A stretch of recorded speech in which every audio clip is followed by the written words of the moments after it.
안녕하세요, 혈당 챔피언 여러분. 매일 아침 공복 혈당 수치로 시작하면 정말 멋질 것 같지 않나요? 아침 높은 혈당에 절망감을 느낀 경험이 있다면 여러분만 그런 게 아닙니다. 저도 같은 경험을 했지만 최근에 무언가 달라져 절망이 희망으로 바뀌었습니다. 저는 아침 혈당을 당뇨 수준에서 정상 수준으로 영구적으로 낮출 수 있는 방법을 찾은 것 같습니다. 그리고 혈당을 급격하게 올리지 않는 맛있는 아침 식사도 발견했습니다. 정말 대단합니다. 지난 6개월 동안 저는 공복 혈당의 비밀을 풀기 위해 매일을 바쳤습니다. 저는 제가 하는 모든 일, 먹는 모든 음식, 그리고 일상과 약 복용을 어떻게 최적화할 수 있을지에 세심하게 신경 썼습니다. 저는 단순히 아침 혈당을 낮추기 위해 제 몸을 스스로 조절할 방법을 찾으려고 했고, 그 결과 제 인생이 완전히 달라졌습니다. 저는 아침 혈당을 정말로 개선하고 싶다면 반드시 고려해야 할 혈당 관리 비법 10가지를 생각해냈습니다. 항상 그렇듯 이런 방법이 본인에게 맞는지 의료진과 상담하세요. 이제 혈당 관리 비법 10번부터 시작하겠습니다. 이 방법은 저도 놀랐습니다. 저는 아침 혈당이 전날 밤 먹은 음식, 특히 피자에 크게 영향을 받는다는 걸 알게 됐습니다. 밤에 혈당이 급격히 오르고 그 수치가 계속 높아 아침 혈당도 원하는 것보다 높게 나와요. 하지만 저녁으로 콩, 옥수수, 다양한 채소, 올리브가 들어간 퀴노아 샐러드를 먹으면요, 저녁 식사 후에는 혈당이 약간만 오르고 다시 내려가서 지금은 공복 혈당도 완벽하게 유지되고 있어요. 그 이유는 피자가 탄수화물도 많지만 지방도 많이 들어있기 때문이에요. 탄수화물은 제 혈당을 급격히 올리고 지방은 최대 12시간 동안 혈당을 높게 유지시켜요. 반면에 퀴노아 샐러드는 식이섬유와 단백질이 풍부하고 지방은 비교적 적어요. 퀴노아와 콩에서 나오는 탄수화물은 제 혈당을 약간만 올려줍니다. 하지만 식이섬유와 단백질 덕분에 포도당이 천천히 방출되고 밤새 그리고 아침에 혈당이 더 낮게 유지됩니다. 그래서 아침 혈당을 낮추기 위한 저만의 10번째 비법은 단백질과 식이섬유가 풍부한 통곡물 위주의 건강하고 균형 잡힌 저녁 식사를 하는 것입니다. 이제 탄수화물과 지방을 함께 섭취해도 괜찮습니다. 하지만 저는 더 좋은 결과를 얻었습니다. 퀴노아, 렌틸콩, 병아리콩 같은 복합 탄수화물과 아보카도, 그릭 요거트, 엑스트라 버진 올리브 오일 같은 건강한 지방을 함께 섭취하면 더 좋습니다. 이 화면에서 저녁 식사에 완벽하게 추가할 수 있는 음식들의 전체 목록을 볼 수 있습니다. 이제 아침 혈당을 조절하기 위한 다음 방법으로 넘어가겠습니다. 저는 이 방법이 정말 효과가 있을 거라고는 전혀 믿지 않았지만 6개월간의 실험을 통해 정말 효과가 있다는 것을 알게 됐습니다. 이것도 저녁 식사와 관련 있지만 이번엔 무엇을 먹는지가 아니라 언제 먹는지에 관한 것입니다. 제가 저녁을 오후 8시 이후에 먹었을 때 밤새 그리고 아침에도 혈당이 약간 높게 유지됐지만 저녁을 오후 7시 이전에 먹었을 때는 혈당이 정상에 더 가까운 비당뇨인의 수치로 유지됐습니다. 이 그래프에서 차이가 뚜렷이 보입니다. 여러분은 이렇게 말할 수도 있겠죠. 알겠어, 톰. 너한텐 효과 있었지만 모두에게 그럴지는 몰라. 맞는 말입니다. 하지만 저는 더 깊이 파고들었고 연구자들이 두 그룹의 환자들의 혈당 수치를 비교한 연구를 찾았습니다. 한 그룹은 오후 6시에 저녁을 먹었습니다. 다른 그룹은 오후 9시에 저녁을 먹었습니다. 물론 두 그룹 모두 똑같은 음식을 먹었습니다. 그리고 결과는 저녁을 더 일찍 먹은 그룹이 아침 혈당이 더 낮았을 뿐만 아니라 다음날 하루 종일 혈당 수치가 더 낮았다는 것이었습니다. 그래서 저의 9번째 팁은 정말 간단합니다. 저녁을 일찍, 이상적으로는 오후 7시 이전에 드세요. 하지만 이 방법에서 우리가 주의해야 할 유일한 점은 늦은 밤 간식입니다. 저녁을 언제 먹든 소파에서 TV를 보며 감자칩 한 봉지를 다 먹으면 소용이 없습니다. 늦은 밤 간식이 필요하다면 최대한 건강한 것을 선택하세요. 올리브나 견과류처럼 자연 그대로의 음식 혹은 후무스와 함께 먹는 채소 스틱 같은 것이 훨씬 더 좋은 선택입니다. 이렇게 하면 아침에 혈당 수치를 정상으로 낮출 가능성이 훨씬 높아집니다. 하지만 더 많은 팁을 이야기하기 전에 정상 혈당이 실제로 무엇인지 먼저 알아봅시다. 당뇨병이 없는 사람의 정상 공복 혈당 수치는 데시리터당 70에서 99mg입니다. 공복 혈당 수치가 100에서 125mg 사이라면 일반적으로 당뇨 전 단계임을 의미하고 공복 혈당 수치가 126mg 이상이면 보통 당뇨병이 있다는 뜻입니다. 하지만 당뇨병 진단을 받았더라도 대부분의 시간 동안 정상 혈당 수치를 유지하는 것은 여전히 가능합니다. 이것이 6개월 실험 동안 제가 해낸 일입니다. 다음으로 도움이 된 것은 규칙적인 운동이었습니다. 잠깐만요. 나가지 마세요. 이 얘기 많이 들어보셨겠지만 설명을 좀 드릴게요. 운동은 마치 마법의 알약과 같아서 인슐린 감수성을 높여주고 결국 아침 혈당을 낮춰줍니다. 이걸 한번 보세요. 6개월 실험 동안 저는 운동을 한 후 밤과 아침의 혈당 수치를 비교해 봤습니다. 파란색은 운동한 날 밤 아침 혈당, 빨간색은 운동 안 한 날 밤 아침 혈당입니다. 운동을 한 다음 날의 평균 공복 혈당은 95였고 운동을 하지 않은 날의 평균 공복 혈당은 115였습니다. 운동이 제 혈당 수치에 긍정적인 영향을 미친다는 것을 분명히 알 수 있었습니다. 이제 운동도 통곡물 위주의 식단처럼 일부 약물처럼 즉각적인 결과를 가져오지 않기 때문에 종종 과소평가됩니다. 하지만 제가 지난 6개월 동안 해온 신체 활동은 근력 운동, 유연성 운동, 그리고 존 2 유산소 운동의 조합입니다. 저는 이런 종류의 운동이 저를 기분 좋게 하고 인슐린 감수성을 향상시키는 데 가장 좋다고 생각합니다. 저는 일주일에 최소 4번 60분씩 운동하려 노력했습니다. 사실 일정에 맞춰 할 수 있는 신체 활동도 충분히 가치 있습니다. 당뇨병 1형이든 2형이든 엘라다든 아니면 다른 어떤 종류의 당뇨병이든 상관없습니다.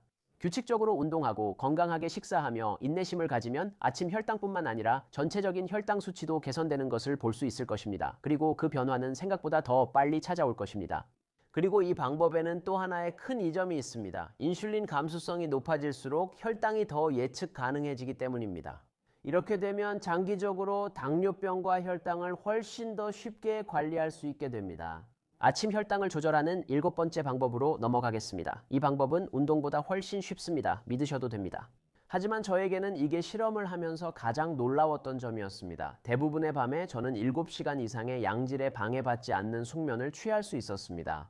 그런 밤에는 제 혈당이 꽤 안정적으로 유지됐고 아침 공복 혈당도 완벽했습니다.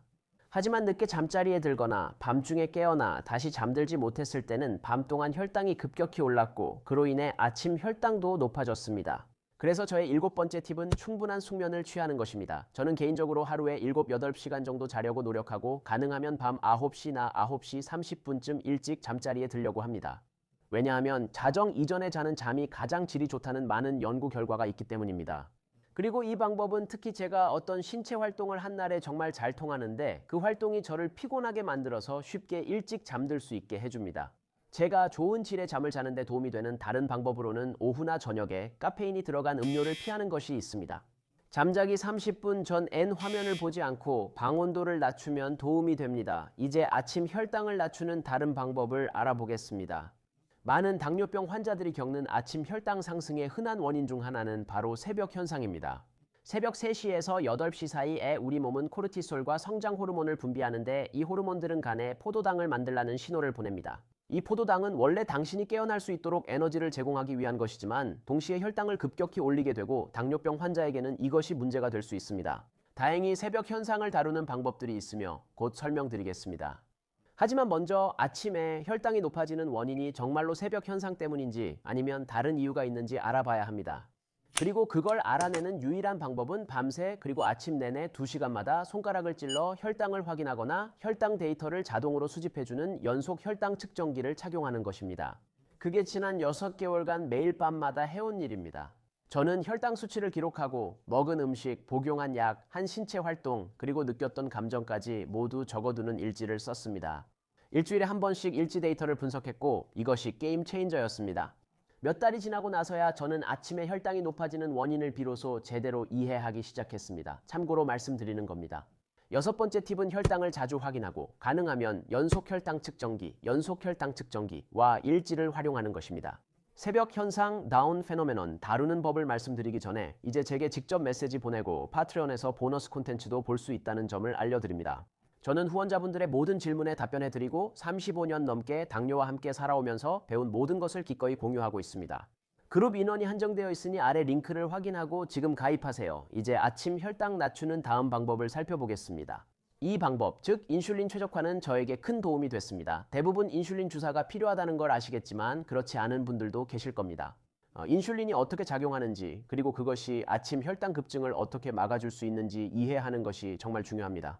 기억하시죠? 우리가 아침 일찍 간에서 더 많은 포도당을 만들어내고 그로 인해 혈당이 올라간다는 이야기를 했었잖아요? 당뇨병이 없는 사람의 몸에서는 췌장이 반응해서 인슐린을 분비해 혈당을 조절합니다. 하지만 당뇨병이 있다면 문제가 생깁니다. 왜냐하면 췌장이 인슐린을 전혀 만들지 않거나 몸이 그 인슐린을 제대로 사용하지 못하기 때문에 혈당이 계속 높게 유지됩니다. 이제 이에 대한 간단한 해결책은 적절한 시기에 적절한 양의 인슐린을 주사해서 건강한 몸에서 일어나는 일을 흉내내는 것입니다. 제가 간단하다고 말했지만 쉽지는 않습니다. 6개월 동안의 실험에서 저는 제 혈당이 항상 오전 6시쯤, 즉 제가 보통 일어나는 시간에 급격히 오르기 시작해서 오전 9시까지 계속해서 상승한다는 것을 발견했습니다. 이것이 바로 새벽 현상이 실제로 나타나는 좋은 예입니다. 하지만 저는 그 혈당 급증을 없애고 싶었고 인슐린 펌프를 사용하기 때문에 단순히 오전 3시 30분부터 오전 7시 30분까지 기저 인슐린 용량을 늘렸습니다. 그리고 이 방법으로 그 혈당 급증의 약 80%를 없앨 수 있었습니다. 파란 선과 빨간 선의 차이를 보세요. 이제 여러분 모두가 외부에서 인슐린을 투여하는 것도 아니고 모두가 인슐린 펌프를 사용하거나 사용하고 싶어 하는 것도 아니라는 걸 압니다. 하지만 여러분이 할 수 있는 다른 방법들도 있습니다.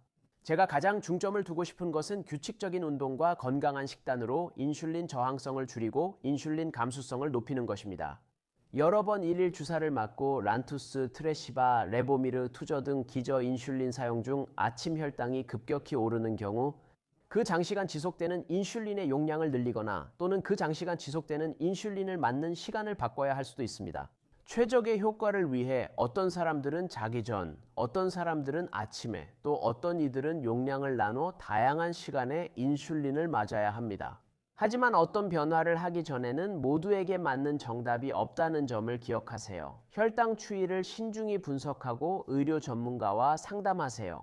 6개월 실험 중 발견한 아침 혈당 낮추는 비법은 여러분을 놀라게 할 것입니다. 95%의 밤에는 술을 전혀 마시지 않았습니다. 여기에서 술을 마시지 않은 밤에 제 평균 혈당 그래프가 어떻게 보였는지 확인할 수 있습니다.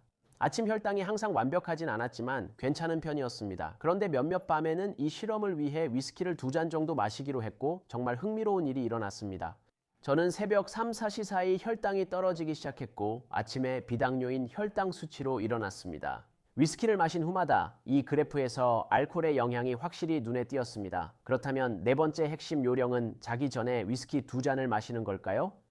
그건 정말 당신에게 달려있지만 위스키가 우리 혈당에 어떤 영향을 미치는지 그리고 다른 종류의 술이 혈당에 어떤 영향을 주는지 설명해 드리겠습니다. 그리고 우리는 다시 간에 대해 이야기해야 합니다. 왜냐하면 이 영상에서 앞서 언급했듯이 간은 이른 아침 시간에 포도당을 방출하고 이 포도당이 우리의 혈당을 급격히 올리기 때문입니다. 하지만 간은 알코올을 분해해 몸 밖으로 배출되게도 합니다. 이제 간은 여러 가지 일을 동시에 잘하지 못하고 분명히 포도당을 방출하는 것보다 알코올을 대사하는 것을 우선으로 선택합니다. 그래서 술을 마신 다음날 아침에 혈당이 오르지 않았을 뿐만 아니라 오히려 더 낮아졌던 겁니다. 처음에는 이것이 좋은 일처럼 보일 수 있지만 쉽게 나쁜 일로 바뀔 수 있습니다. 술을 많이 마시면 자는 동안 혈당이 낮아질 수 있고 자주 마시면 시간이 지나 알코올이 간을 망가뜨릴 수 있습니다. 또 주의할 점은 모든 술이 동일하게 만들어지지 않는다는 것입니다. 위스키, 보드카, 드라이 와인 같은 술은 탄수화물이 거의 없거나 전혀 없어서 혈당을 올리지 않습니다.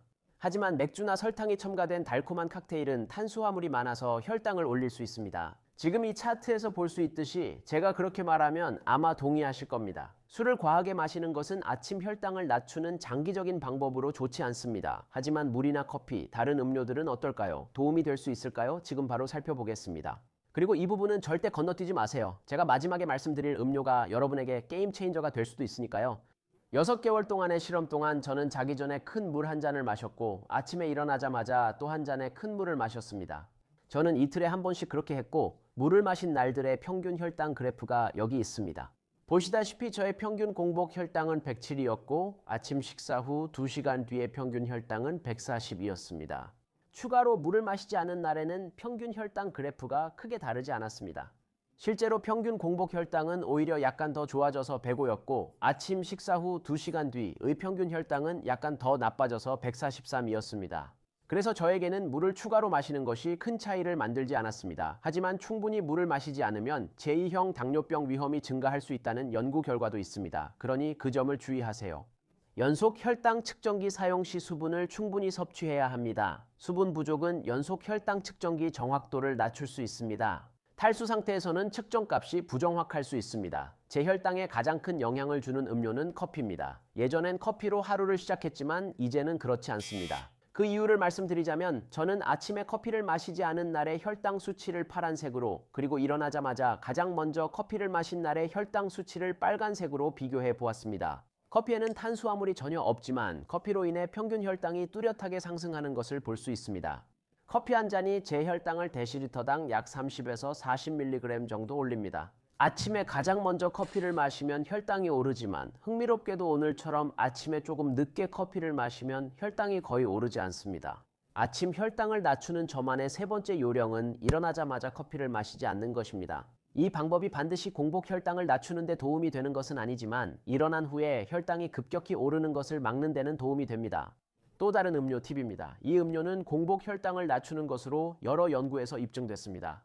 애플사이다 식초 관련 내용입니다. 미국 당뇨병 협회 연구에서 당뇨병 환자 두 그룹을 비교했으며 한 그룹은 자기 전 애플사이다 식초 2스푼을 섭취했고 다른 그룹은 섭취하지 않았습니다. 식초를 섭취한 그룹은 아침 혈당 수치가 4-6% 감소하는 효과를 보였고 확실히 새벽 현상을 극복하는 데 도움이 되었습니다. 물론 제가 이 결과를 봤을 때 바로 제 실험에 애플사이다 식초, 즉 애플사이다 식초를 포함하기로 결정했습니다. 여기 그 결과가 있습니다. 파란색으로 표시된 것은 잠자기 전에 식초를 한 잔 마신 후의 밤과 아침 평균 혈당 수치이고 빨간색은 밤과 아침의 평균 혈당 수치입니다. 식초를 먹지 않았을 때는 변화가 없었고 애플사이다 식초도 효과가 없었습니다. 하지만 다음에 말할 것은 효과가 있었습니다. 그리고 다음 방법은 특히 비당뇨인의 혈당 수치로 일어나지만 일어난 직후 혈당이 급격히 오르는 분들에게 매우 도움이 될 수 있습니다. 아까 말씀드린 것처럼 제 혈당은 오전 6시부터 9시까지 계속 오른다는 거 기억하시나요? 또한 제가 인슐린을 늘렸을 때 그 혈당 상승의 약 80%를 없앨 수 있었다고 말씀드렸죠. 저는 아침 일찍 더 인슐린 저항성이 높아지기 때문에 그 시간대에는 보통 더 많은 인슐린이 필요합니다. 제 경험상 대부분의 당뇨병 환자도 같은 문제를 겪지만 6개월간의 실험을 통해 인슐린을 늘리는 것만이 해결책은 아니라는 것을 알게 됐습니다. 아침 일찍 혈당이 급격히 오르는 것을 피하는 또 다른 방법은 일어나자마자 바로 달리기를 하거나 운동을 하는 것이었습니다. 그날들을 보면 알 수 있습니다. 저는 오전 6시에서 7시 사이에 45분 동안 달리기를 했습니다. 그 결과 아침 일찍 나타나는 혈당 급증을 완전히 없앨 수 있었습니다. 실제로 혈당을 약간 더 낮출 수도 있었죠. 정말 신기하지 않나요? 저는 혈당에 영향을 주는 작은 것들에 집착하게 되어 새로운 프로젝트 블러드 슈가 아카데미를 시작했습니다. 블러드 슈가 아카데미는 제가 운영하는 독점 코칭 프로그램으로 혈당을 안정적으로 관리하고 글라이케이티드 헤모글로빈 1C를 낮추며 인생을 즐길 수 있게 도와드립니다. 더 알고 싶으시다면 아래 링크를 클릭해서 관심을 등록해주세요. 프로그램이 시작되면 더 많은 정보를 꼭 공유해드리겠습니다. 하지만 이제 아침 혈당 수치를 조절하는 저만의 최고의 비법으로 넘어가 보겠습니다. 이건 제 비밀입니다. 이 아침 식사는 탄수화물이 적고 식이섬유가 풍부하며 단백질과 건강한 지방도 가득합니다. 이 음식은 샥슈카라고 불리며 풍미가 가득한 짭짤한 걸작입니다. 이걸 만들기 위해 저는 엑스트라 버진 올리브 오일을 사용해서 중간 크기의 양파와 중간 크기의 피망을 약한 불에서 천천히 볶습니다. 약 5분 후에 저는 향신료, 다진 마늘 몇 스푼, 커민 가루, 파프리카, 그리고 칠리를 넣습니다. 몇 분 더 지나면 잘 익은 토마토 몇 개나 껍질을 벗긴 토마토 작은 캔 하나를 넣고 모든 맛이 어우러질 때까지 몇 분 더 끓입니다. 이 시점에서 저는 다진 고수잎을 넣고 다시 한번 섞은 다음 이 작은 홈 달걀 3개를 넣습니다. 저는 달걀이 완전히 익지 않고 수란처럼 되길 원하기 때문에 뚜껑을 덮고 5분 정도 더 익힐 거예요. 그리고 완성입니다. 고수잎과 파슬리를 조금 더 얹어 장식하고 맛있고 건강한 아침 식사를 즐기세요. 이 아침 식사 정말 마음에 드실 거라 확신합니다. 이 아침 식사는 여러분의 입맛을 만족시켜주고 아침 혈당도 잘 조절해 줄 거예요. 그리고 참고로 식후 혈당이 급격히 오르지 않도록 관리할 수 있는 방법이 10가지 더 있습니다. 이 영상에서 그 모든 방법을 알려드릴 테니 바로 클릭해서 시청해보세요. 그리고 DQA 커뮤니티에도 꼭 가입하시고 다음 영상에서 또 뵙겠습니다. 차오.